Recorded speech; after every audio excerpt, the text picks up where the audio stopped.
Jadi begini ya, kalau dalam fikih Islam, misalnya ini ada di beberapa literatur fikih, di semua fikih, baik mazhab Syafi'i, Hanafi, Hambali, di semua kitab fikih. Misalnya ada orang mau masuk Islam, terus konsultasi sama ustadz atau sama kiai, Pak saya mau masuk Islam, kamu nggak boleh ngambil sikap monggo ngeteh dulu itu tidak boleh. Atau apalagi diajak ngobrol dulu, karena 5 menit kita mempersilahkan ngopi dulu itu artinya dianggap kita membiarkan dia dalam keadaan kafir 5 menit dan kita dianggap ikut tanggung jawab. Sehingga di bab ada ulama yang ngebabkan itu sampai di bab murtad. Termasuk murtad adalah orang yang dimintai mensyahadatkan non muslim kemudian disuruh ngopi dulu atau ngeteh. Karena dianggap pembiaran sekian menit masih berstatus kafir. Jadi ibaratnya gini ya, kalau kita mungkin baru bapak-bapak baru pakai celana pendek terus ada orang kecelakaan di jalan, saya tak pakai baju dulu nanti baru kamu saya selamatkan. Itu kan naif.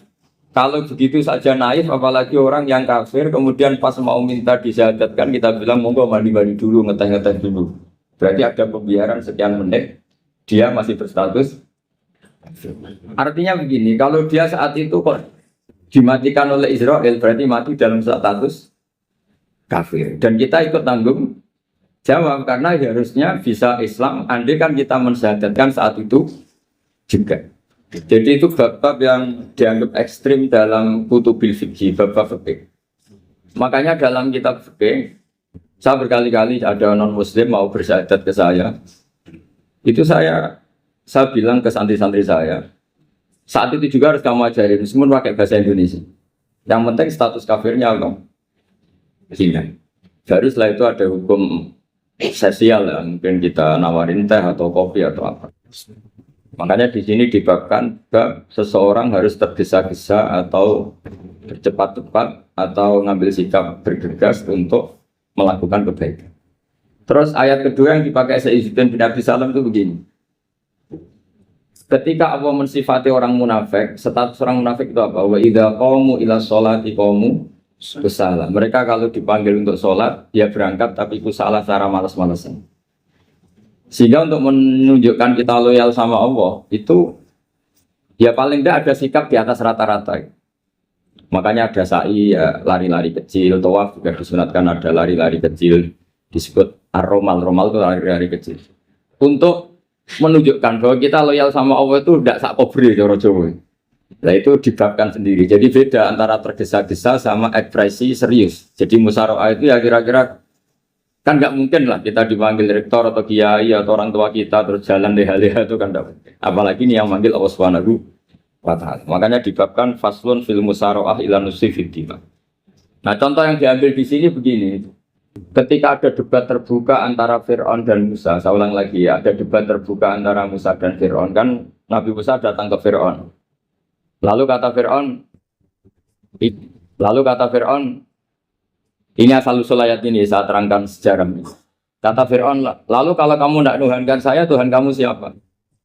Terus kata Musa, Rabbus samawati wal ardi, yang nuhani langit dan bumi. Fir'aun masih berkelit. Kalau Tuhan di bumi, setahu saya kemana-mana yang dituhankan saya, kata Fir'aun. Ma'alim tulakum min ilahin ghairi. Terus Nabi Musa masih ngendikan, ya sudah Tuhan yang nuhani langit. Terus Fir'aun manggil Haman. Haman itu arsitekturnya Fir'aun. Ya Haman ibnili sorhal ali abduhul asbab samawati fa'atoliya ila ilahi Musa. Haman bangunkan kami piramida yang tinggi. Saya ingin melihat Tuhannya Musa. Musa akhirnya mikir, karena kalaupun Fir'aun bisa naik ke langit, tetap tidak bisa melihat Tuhan. Kita tahu Tuhan nggak bisa dilihat. Kita yang mukmin aja udah lihat, apalagi Fir'aun, rivalnya kan. Akhirnya Musa ganti argumentasi. Yaitu argumentasinya Musa, Rabbukum wa Rabbu abaikumul awwal. Ini perlu diingat dan perlu saya sampaikan. Yang nuhani kamu dan yang menuhani leluhur kamu. Itu sangat memukul Fir'aun. Karena logikanya kalau Fir'aun itu Tuhan berarti babanya dulu tanpa Tuhan. Ini ada Tuhan terlambat. Jadi kalau Fir'aun Tuhan berarti mbahnya tanpa Tuhan karena zaman era mbahnya belum ada Tuhan. Karena perdebatan itu banyak punggawa Fir'aun yang mukmin. Wah ini Fir'aun nggak bener ini. Kalau dia Tuhan berarti mbahnya tambah Tuhan. Karena kalau iman itu akan diadili, akan dieksekusi, maka orang ini berstatus rojulum mukminum min ali Fir'aun yaktum imanah. Maka di Quran diterangkan wa qala rojulum mukminum min ali Fir'aun yaktumu imanah. Ada seseorang yang iman tapi menyembunyikan iman. Lah orang ini selalu ikut rapat di rapat-rapat penting Fir'aun, termasuk rapat ketika Fir'aun dan para tentaranya memutuskan membunuh Musa. Karena dia ikut rapat dan eksekutornya besok disuruh nangkap Musa, orang ini malam itu juga nemuin Musa. Nemuin Musa terus bilang innal mal ayat tamiru nabikal yaqtuluka Musa. Rapat tadi malam memutuskan kamu besok dibunuh, maka kamu harus bergegas meninggalkan Mesir. Dari kesimpulan itu, dari cerita itu, kemudian diambil secara hukum fikih bahwa untuk menyelamatkan darah harus jasa, harus bergegas. Andai kan Musa itu kok sak kobre, sak sempate, maka keburu. Andai kan ini rojul ini tadi, orang tadi penasihat tadi, kok sak kobre ya, maka berarti Musa terlanjur tertang. Jadi itu pentingnya ulama ya. Jadi cerita yang linier, cerita yang seakan-akan cerita, di tangan ulama tetap menjadi al-ahkam al-fiqhiyah, menjadi ketentuan-ketentuan apa? Oke. Jadi yang diambil di sini adalah lelaki tadi yang ikut rapat tadi bergegas menemui Musa, memberitahu kalau kamu besok mau dieksekusi, fakhrus, maka kamu harus secepatnya keluar dari Mesir untuk menyelamatkan diri. Terus oleh Saizuddin tidak bisa dibabkan bab harus tergesa-gesa menyelamatkan darahnya orang apa? Jadi ini penting saya sampaikan. Jadi al-qasas ya, semua cerita di Quran itu tidak sebagai cerita karena Quran tidak ingin melahirkan pendongeng, tapi harus menjadi ibrah, menjadi teladan. Jadi makanya terus di kitab-kitab ulumul Quran diterangkan al-qasas ya, beberapa cerita di Quran adalah semuanya menjadi ketentuan fikih. Saya ulang lagi ya, semua cerita yang ada di Quran itu menjadi ketentuan. Oke, meskipun alurnya apa? Cerita. Kayak tadi kan alurnya cerita bahwa lelaki ini bergegas nemui Musa supaya Musa cepat keluar dari Mesir. Terus dibakar babul musaroah ilam nusifid diri. Saya teruskan. Wa kama laro'ai nama yaktulu musliman lau tabtu'u alaihi lakota lagu fal muasaroah ila takhrisihi min wajibatun. Itlaisal unatu mahmudatan fi kulli syai'in falaha mawatin tuhmadu fiha wa mawatin tudamu fiha wa kadzalika al musara'ah wal lain wal dzulta wa ghairuhuma nas'alullah ay wafiqona lil amal fi taati fi mawaqiha wa madhaniha. Terus cara berpikir ulama, saya pernah baca dalam satu sejarah ulama besar namanya Sufyan Ats-Tsauri.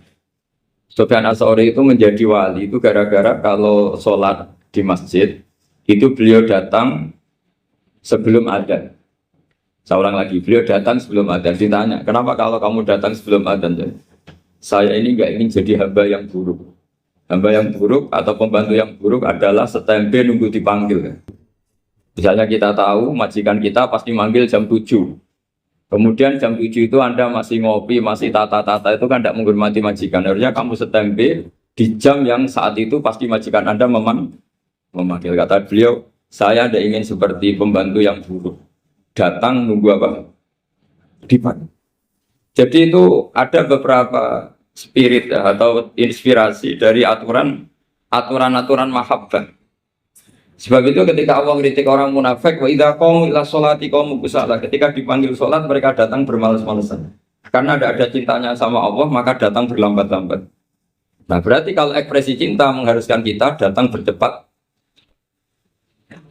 Makanya dalam istilah lain di Quran ini termasuk balaghatul Quran. Di juz 25 itu istilah menuju Allah itu fafirru ilallah. Kita tahu firar itu maknanya lari apa jalan biasa. Lari. Jadi untuk mengekspresikan mahabbah kita, kangen kita pada Allah, cara bahasa Arab, isyak kita, berontok kita sama Allah, tidak diistilahkan jalan, tapi fafirru ilallah, harus bergegas berlari. Begitu seterusnya. Maka kalau ada orang Islam, terus ini konsekuensi hukum. Ada non-muslim minta, Pak Bah, saya tolong ajarkan syahadat. Nggak boleh saya bilang gini, monggo ke dalam dulu. Padahal perjalanan ke rumah saya misalnya setengah jam, nggak boleh. Saat itu meskipun sambil berdiri-diri, harus kita tauhidkan. Kamu yakinnya Allah itu satu, Tuhan Allah. Harus. Karena kalau ada perjalanan ke rumah 5 menit, terus dia kecelakaan, belum syahadat, statusnya mati apa? Kafir. Dan kita ikut terlibat, karena sebetulnya bisa mengislamkan saat itu juga. Analoginya kayak tadi loh. Orang kecelakaan di jalan, karena kita pakai celana pendek, contoh Surian, saya tak pakai baju dulu. Habis itu dilides truk. Itu kan kita ikut salah karena kita yang punya kesempatan. Tentu yang disalahkan yang punya kesempatan. Karena merubah status dari potensi kelides truk menjadi sama sekali nggak potensi kelides truk dengan kita inggirkan. Meskipun kita dalam keadaan tidak ideal. Sama. Orang kafir yang mau masuk Islam itu umumnya kiai-kiai kan kadang sebagian disuruh mandi dulu itu salah. Itu salah sekali. Sangat salah. Apalagi nunggu seremonial di masjid, nunggal toko-toko itu bujutnya salah. Itu gak cuma salah bujutnya salah. Jadi salah yang akut. Itu salah besar.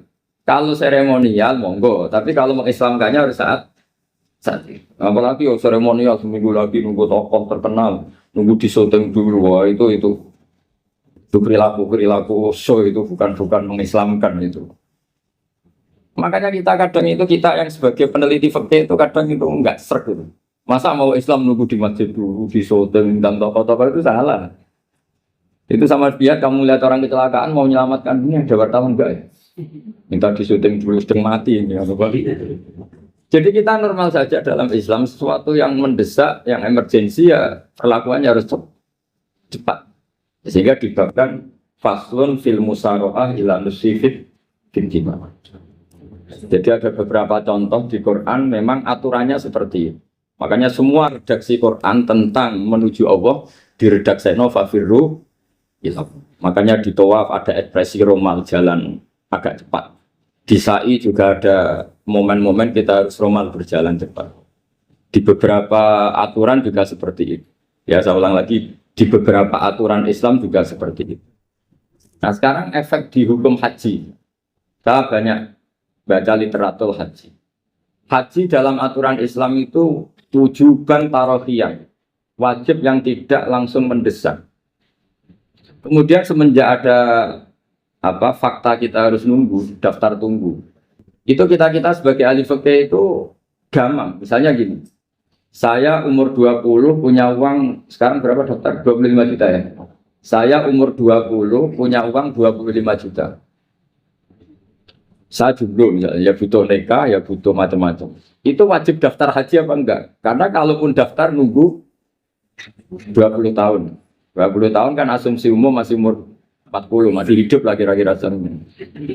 Nah sekarang kalau ada orang umur 50 tahun punya uang 25 juta. Menurut Anda wajib daftar saat itu apa enggak?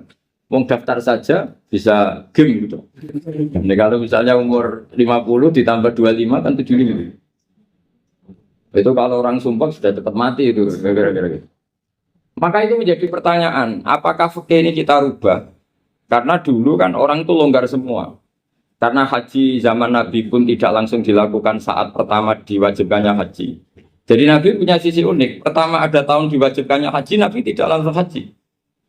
Sebab itu ulama berkesimpulan kalau wajibnya haji tidak langsung. Maka fikih itu memang unik. Sholat juga gitu. Ada istilah begini dalam sholat. Watajibus sholat ala kulli muslimin wujuban muwassa'an. Di semua kitab fikih takbirnya seperti itu, redaksinya. Wajib sholat dilakukan orang Islam wujuban muwassa'an, wajib yang ada longgarnya. Sehingga ketika zuhur jam 12 WIB, kita dengar azan, boleh sholat setengah 1, jam 1, setengah 2, jam 2. Karena memang wujuban muwassa'an, memang ada batas akhir waktu misalnya sampai setengah 3. Nah problemnya begini, misalnya setengah 1 Anda pasti dipanggil majikan kamu yang diharuskan melakukan satu aktivitas, misalnya Anda pilot, yang nggak mungkin sholat lagi di kokpit. Apakah status wujuban muwassa'an wajib yang longgar menjadi hilang karena setelah itu tidak ada kesempatan lagi sholat? Apa tetap kita sebagai ahli Islam yang agak balelo tapi alim, misalnya ya sudah tetap jadi pilot. Nanti kan ada aturannya sendiri, ada rukhsahnya sendiri, ada kemurahan sendiri, kita sudah jadi pilot. Misalnya sholat tanpa harus menghadap kiblat, sholat yang tetap di perjalanan. Kira-kira Anda kalau jadi ahli fikih milih mana? Milih harus sholat di depan? Apa tetap memberi kelonggaran? Gak apa-apa sholat sambil apa? Nyupir sambil pilotin apa pesawat. Anda milih mana?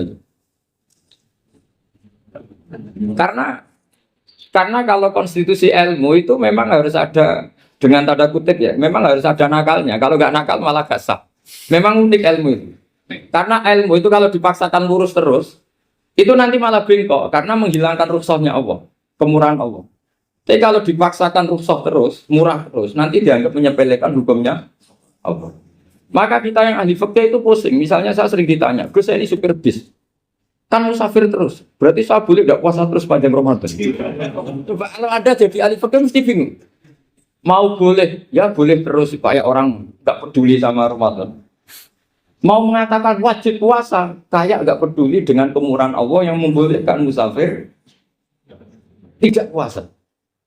Coba loh, Anda jangan jadi ekstremis yang saling bantah tok protes tok ini kan. Jadi memang mengkaji ilmu itu. Ya makanya dengan tanda kutip itu harus ada nakal. Tapi nakal yang baik bukan nakal. Nakal itu kalau bahasa Jawa itu kan tidak harus dosa. Seperti anak kecil. Menek-menek itu, tuh bocah kok nakal. Padahal anak kecil menek itu haram enggak? Enggak kan? Malah orang tuanya yang bentak itu yang haram.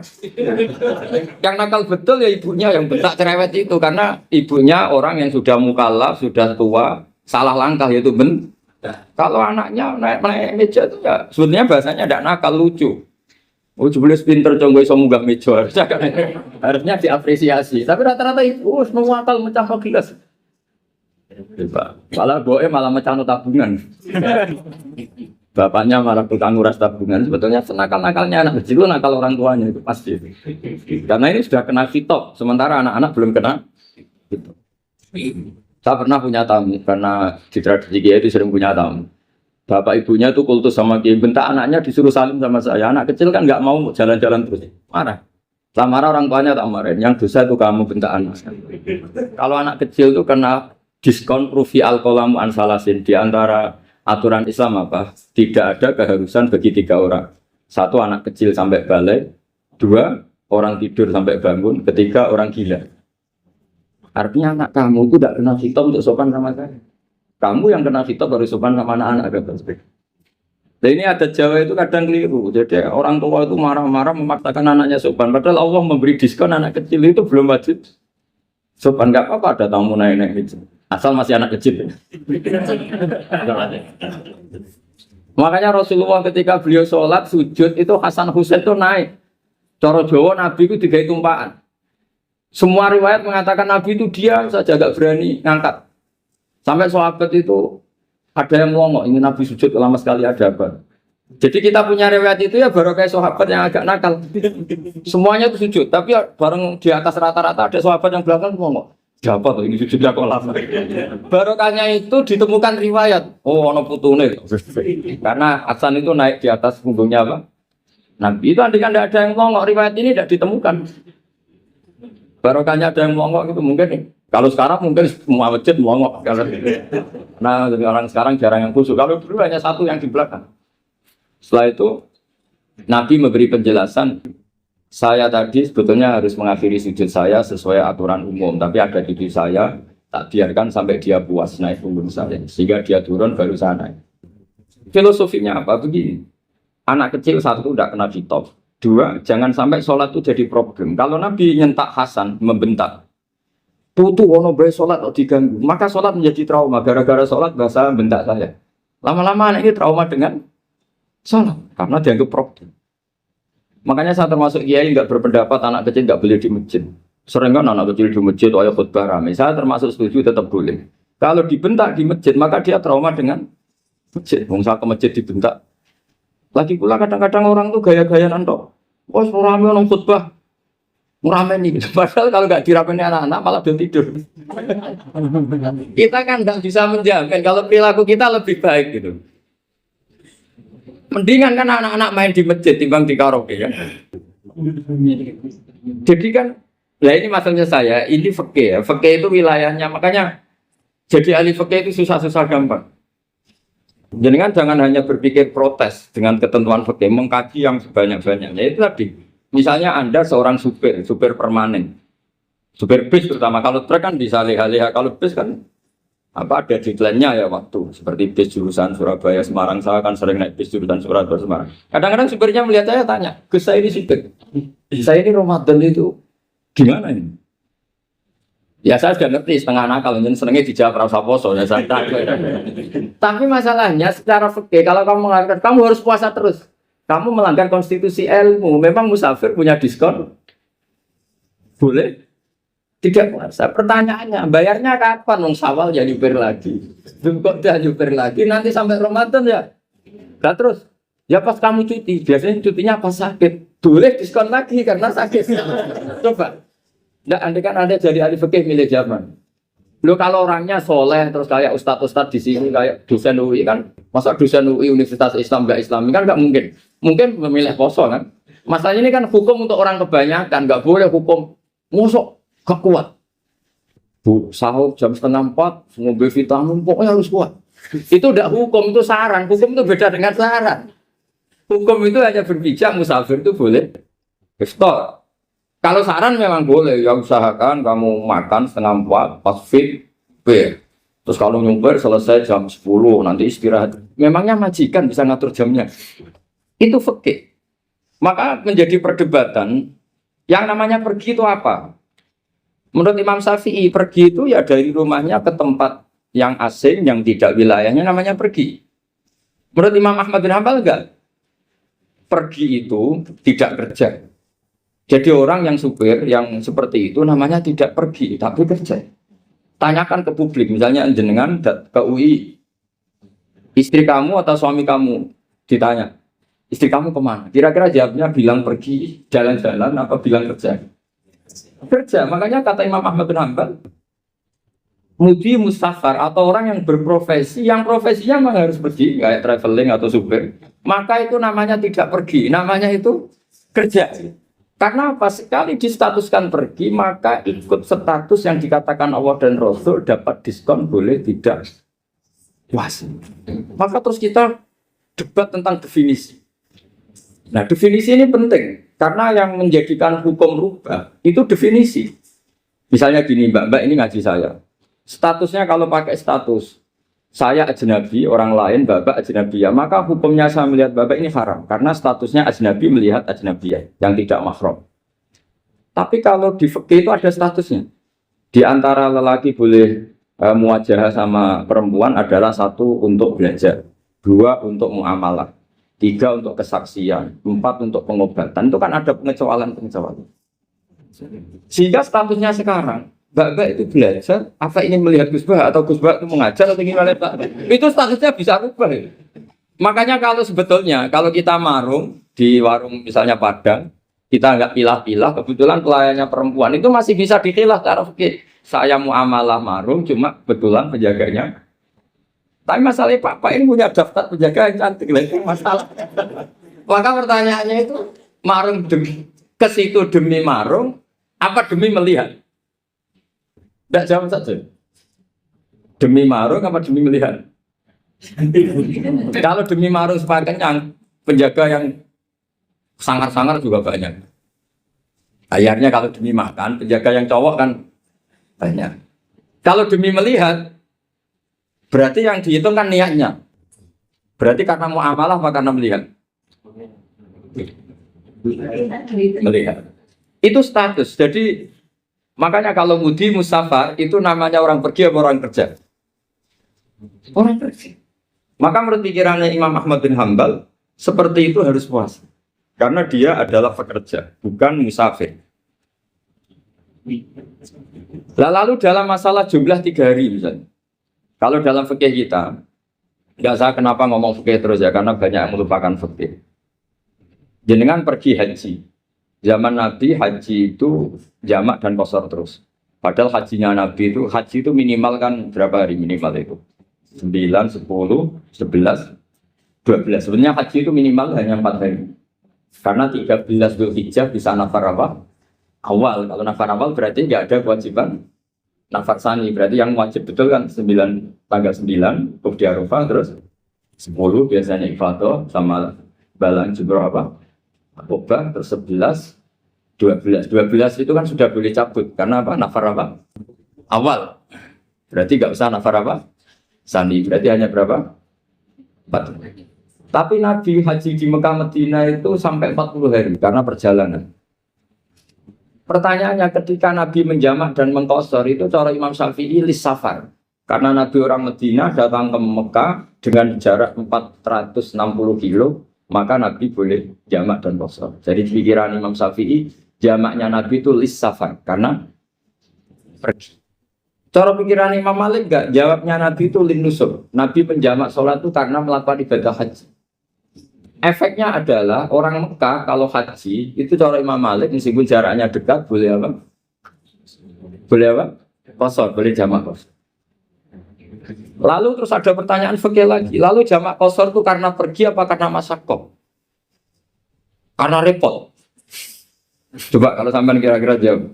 Misalnya kita orang kaya bawa uang 1 miliar naiknya Alphard, ada supirnya, ada ajudannya. Pergi di jarak 100 kilo. Masyaqqahnya kan tidak ada sama sekali, apalagi di tol kebetulan nggak macet. Kira-kira boleh jamak nggak? Boleh, karena pergi, tapi kan nggak ada repotnya sama sekali. Dibanding misalnya yang ngebis bawa beras 1 kintal itu, dan itu suruhan orang lagi kan pusing. Maka fikih ini untuk memberi hukum itu kalau fikih itu menstatuskan dulu. Ini orang boleh jamak itu karena masyaqqah apa karena safar. Lalu kalau setelah karena safar itu karena jaraknya apa tingkat masyaqqahnya. Kalau karena jaraknya ya tidak juga. Tidak juga gini maksudnya. Mungkin Anda tidak pernah terpikir begini. Kalau saya mau ke Jakarta, kemudian sampai Purworejo itu sudah waktu zuhur. Saya boleh nggak zuhur di situ sama masak? Boleh kan? Padahal perjalanan saya belum capek. Artinya nunggu boleh jamak itu setelah kita menempuh jarak itu apa menuju, sedang menuju dan niat. Sedang menuju dan niat. Misalnya saya mau ke Jakarta, saya orang Sleman mau ke Jakarta, itu sampai mana itu Magelang itu sudah boleh jamak kan? Boleh kan? Boleh karena saya mau ke. Nah pertanyaan secara fikih mungkin ada terlintas. Ternyata ditelepon sama istrinya agak jadi pergi. Padahal sholatnya kadung di jamak zuhur dan asar. Apakah setelah di rumah sholat lagi? Sama nggak pernah mikir. Karena tidak nekuni fikih. Jadi orang fikih itu sudah pusing, makanya jangan diprotes terus. Kita ini sudah pusing, tapi orang itu enak aja protes terus. Tidak pernah dengar nanti wajib sholat lagi enggak? Dia bolehnya jamak kan berdasar berstatus musafir. Ternyata setelah Magelang ditelepon istrinya enggak jadi. Dia kadang sholat zuhur dan asar. Setelah pulang masih jam 1. Terus ada asar, wah sholat. Kalau menurut Anda sholat lagi apa Anda? Jangan saran. Kalau saran, wah sebaiknya sholat lagi. Itu tidak hukum, itu saran itu namanya. Saran dengan hukum beda. Sholat lagi beda. No, ketika ada jaga itu berdasar malas atau berdasar hukum? Apa?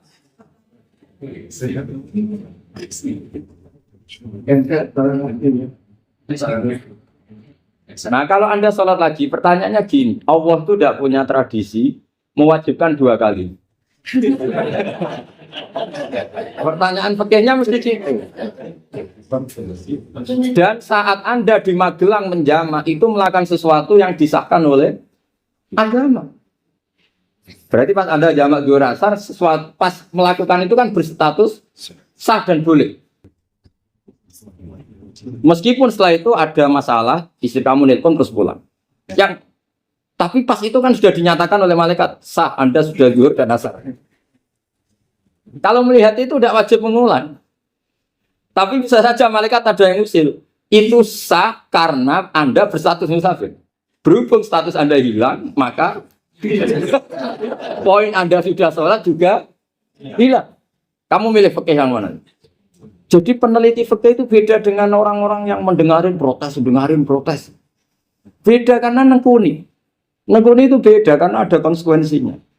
Makanya fikih itu sampai saya punya kitab fikih itu dikarang 1 orang itu jumlahnya 20 jilid. Per jilid itu segini. Jadi satu meja ini dikarang satu orang. Itu mulai yang presisi, yang detail, sampai yang khayal. Yang khayal juga ada. Yang khayal itu tadi, beliau banyak mengkhayalkan diri. Suatu saat Anda datang ke Mekah itu hanya butuh waktu 20 menit. Zaman itu belum ada pesawat. Lalu boleh gak jamak? Boleh gak nakal? Nakal itu begini. Sama orang kaya punya jet pribadi. Misalnya ada Ronaldo masuk Islam. Orang kaya. Itu bisa gak puasa. Karena begini. Misalnya dia orang, contohnya orang Arab. Orang Arab, jangan orang.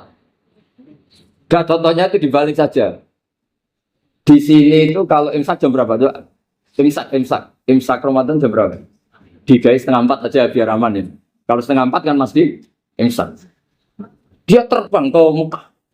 Jadi orang sini puasa jam 5 kan mulai puasa. Dia terbang ke Mekah kan masih malam. Makan terus dia. Mekah mau ada matahari terbang lagi ke barat. Karena dia menghindari berstatus puasa. Atau sebaliknya, dia orang Mekah jam 12 puasa. 12 siang puasa. Dia, wah kalau 6 jam lagi buka, bisa berapa saya. Terbang ke Indonesia. Ke Indonesia terbang baru 1 jam, di sini sudah buka.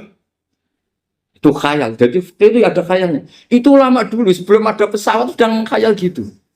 Bolehkah orang yang di Masyriq ke Maghrib demi itu? Kalau Anda jadi Raja Salman jam 1 kok sudah nggak kuat apa?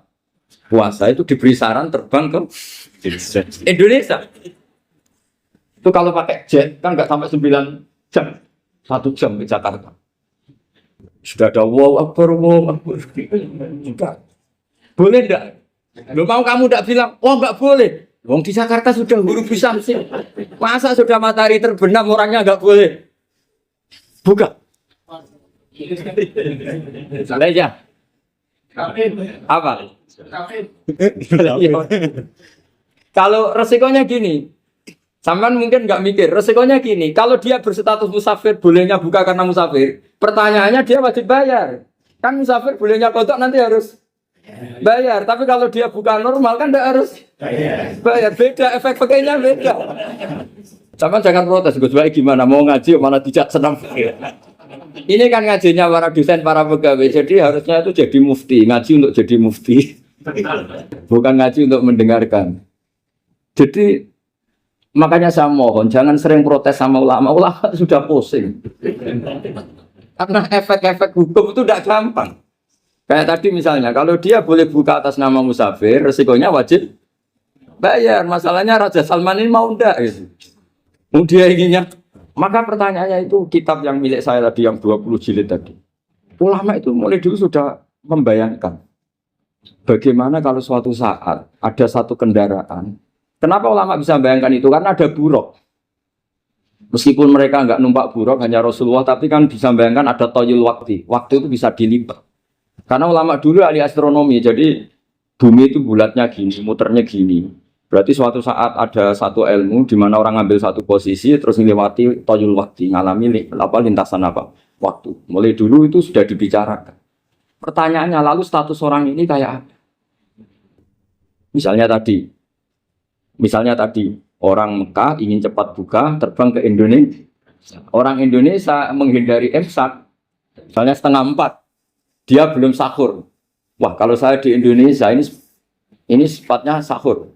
Wah, saya tak terbang ke Mekah. Enak kan terbang di Mekah ternyata masih jam 8. Wah, bisa makan sepuasnya jam 8 malam katanya jam 20. Kan enak dia. Bar wareg balik ke Indonesia wis jam 1 siang. Jam 1 siang kalau ingin cepat buka terbang ke timur. Langsung buka. Berarti dia kira-kira puasa aja 3 jam. Tapi terus ya mungkin kalau sampean tahu Pogo sudah repot-repot ngono tinggal turu ndelok sinetron kok buka dhewe. Itu tidak hukum, saran itu namanya apa? Kalau hukum tetap tadi yang dikatakan puasa adalah imsak mulai jam imsak sampai ghurubus syams. Lalu pertanyaannya lagi, ghurubus syamsi sampai imsak itu konversi jam apa nyata-nyata ghurubus syamsi? Kalau yang diliwati khatul istiwa itu nyata, fi'lan kalau dalam bahasa Arab fi'lan awaqiyah. Tapi kalau Anda orang kutub, Saya sering kirim-kiriman surat sama mufti-mufti yang ada di Timur Tengah, di Eropa, konsultasi maksudnya. Orang kutub itu kan tidak ada matahari, tidak ada apa-apa. Jika kalau Anda baca kitab di kutub, mesti Gus Bak darahnya pembohong. Misalnya orang kutub ngaji saya, kamu harus subuh sebelum matahari terbit. Sekali matahari terbit, waktunya hilang. Duhur setelah matahari agak ke barat. Asar kalau matahari terbenam, hilang waktunya. Terus mereka mesti bilang, mataharinya di mana? Maka pertanyaannya, boleh gak mengkonversi waktu untuk orang kutub? Jadi misalnya pola umum subuh jam 4:30. Berarti antara subuh dan qadha itu 1 jam setengah. Subuh sama zuhur polanya berapa berarti? Kalau 4:30 sampai jam 12 itu 6 sama 7:30. Berarti ya kira-kira habis subuh nunggu 7 jam setengah baru zuhur. Nunggu 3 jam baru asar. Nunggu 3 jam baru maghrib. Berarti waktu puasa kira-kira antara jam 4 sampai jam 6, berarti berapa jam itu? 12 sama 2, 14 jam. Oke, berarti orang kutub harus puasa 14 jam. Tidak bergantung waktu mata. Tapi ada lagi pertanyaan lucunya gini, lalu 14 jam itu dimulai dari mana? Apa asal 14 jam? Apa harus ada konsensus setarnya? Masih ada PR lagi. Menurut kamu gimana? Ada konsensus setarnya dimulai jam 4 dini hari. Apa asal jumlahnya? Imsak 14 jam. Mikir lagi kan? Itu di Denmark itu ada satu musim di mana siang terus sampai sekian bulan. Siang terus sampai orang sana itu capek. Kenapa ada siang terus? Logikanya kan tadi bumi itu saya juga belajar falak, belajar astronomi. Kalau tepaan kamu di sisi yang barat agak utara atau agak selatan, matahari ini nyentrong terus. Sehingga bumi molak-malik ya kamu kesentron terus karena kita ini kan tepaan di katulis istiwa, di khotul istiwa. Sebenarnya katulis istiwa itu bahasa Arab dari kata khotul istiwa. Khotul itu garis, istiwa itu tengah. Nah, Islam itu oleh Allah memang dipilih di tempat paling top yaitu Mekah. Mekah Ka'bah itu surratul ardi. Jadi sebelum ditemukan ilmu astronomi itu Nabi sudah ngendikan Al-Ka'bah surratul ardi. Ka'bah itu pusarnya bumi. Jika di Ka'bah itu satu-satunya area yang terbebas dari medan magnetis. Karena dari utara dan selatan benar-benar di tengah. Maka potensi jam paling akurat di dunia itu hanya jam yang di Mekah itu. Karena apapun akuratnya teknologi di Amerika atau Jerman, karena jam itu dari logam tetap ketarik medan magnetis. Entah berapa 00, tetap kena. Misalnya jam di Jerman. Lebih dekat mana kalau Jerman? Mesti ketarik medan magnetis. Entah berapa kadarnya. Karena materi jam dari logam. Sementara di Mekah karena di tengah itu terbebas dari medan Mekah. Nah, sehingga yang segaris dengan Mekah kayak Indonesia itu semuanya khotul istiwa. Nah kalau khotul istiwa normal itu artinya ya 12 siang secara umum ya 12. Sehingga ulama Indonesia kalau ngaji itu lebih gampang, lebih tidak dianggap bohong. Karena ya ada terbitnya matahari, ada zawalus samsi, ada hurufus samsi. Coba kalau kitab itu Anda baca di kutub utara sama kutub selatan. Murid kamu bingung semua. Ini gimana Ustadz? Tidak ada matahari kok semuanya diukur pakai matahari. Lalu pertanyaannya dikonversi kan? Pertanyaannya kalau dikonversi pakai apa? Gitu? Asal 14 jam, apa harus sepakat dimulai jam berapa? Milih mana? Milih sepakat. Pertanyaannya kalau sepakat, ukurannya siapa yang jadi ahlul halli wal aqdi? Jadi orang fikih itu sudah bingung, makanya saya mohon jangan sering diprotes. Saya pernah ketemu ulama, saya kan sering ikut komunitas di New York, itu andekan dibur, itu pas persis Ka'bah. Jadi buminya itu kalau dibur itu pas persis Ka'bah. Lalu pertanyaannya, ada kiblat tidak di sana? Ya bumi kan gini ya, kalau dalam bahasa falak itu ada rubuk namanya. Rubuk itu bumi yang sewaktu itu hanya yang 1/4. Ya bumi yang sewaktu itu hanya 1/4. Jadi kita sekarang siang, berarti yang baru siang hanya 1/4 bumi. Nanti yang malam ya hanya 1/4 bumi. Ya, misalnya sekarang kita di sini siang, di Arab Saudi kan belum, ini masih 5:30. Ini sekarang di Arab Saudi baru 5:30. Lah itu ada daerah di mana dengan Ka'bah itu pas atas sama bawah. Harusnya kan bebas arah. Apa? Bebas arah. Lalu orang sana sholatnya itu menghadap kemana? Pernah ulama New York itu minta fatwa ke Rabitatul Alam al-Islami. Lalu kita harus menghadap kemana? Makanya dalam dunia anekdot ulama itu ada anekdot Abu Nawas itu orang yang nggak pernah kalah debat. Dia itu terkenal nggak pernah kalah debat. Tapi dia ada ilmuwan. Dia punya tetangga ilmuwan, punya pengaruh besar. Semua orang ngaji ke ilmuwan itu. Mantelnya bukan main, karena dia ahli falak, ahli astronomi. Mau nandingi dia ada bisa, nggak nandingi itu reputasinya jatuh. Orang itu berteori kalau bumi itu bulat-bulat. Kalau kamu jalan ke sini, maka akan tertitik yang suatu saat si profesor ini kemalingan. Terus minta tolong Abu Nawas rumah sakit maling. Terus lari kemana malingnya? Ke timur. Setelah ke timur, larinya ke timur. Abu Nawas lari ke barat. Lari ke barat. Terus ditanya, sudah tak bilangin malingnya lari ke timur, kok kamu lari ke barat? Nanti ketemu di titik yang sama. Sebenarnya itu profesornya makal. Oh kamu nyindir. Akhirnya Abu Nawas gak terima. Teori Anda itu gak bisa. Secara keilmuan benar. Tapi secara faktual gak boleh. Berarti kalau ada orang ngejar istrinya lari ke timur, dia harus tetap ke barat. Nanti ketemu di titik. Yes. Jadi malingnya tuh lari ke timur. Abu Nawas ngejar ke barat. Ketika ditanya profesornya, sudah bilangin malingnya tuh lari ke timur, kenapa ada ke barat? Kata Anda nanti ketemu di titik yang sama karena bumi bulat. Nah pertanyaannya gini, lalu kalau yang segaris itu ada Arab nggak? Kayak New York tadi. Menurut kamu tetap berkiblat apa enggak usah? Loh kalau yang rubuk jelas. Loh gitu, kalau rubuk begini loh, misalnya begini, terus kamu di sini sama sini kan masih ada arah. Tapi kalau sini sama sini masih butuh kiblat enggak? Lalu sama enggak usah protes, orang fikih sudah pusing, enggak usah diprotes. Karena yang dipikir itu macam-macam. Lah ya makanya ini kan, ini mengkaji ya saya mohon. Ya kayak tadi ini mengkaji, saya mohon saya cukupkan sekian. Sementing apa ya kita ada respeknya lah sama ulama. Jadi ulama itu susah, mikirnya susah, harus tanggung jawab di depan Allah, di dunia diprotes terus. Ya saya kira demikian. Assalamualaikum warahmatullahi wabarakatuh. Ya satu aja, satu. Ini waktunya.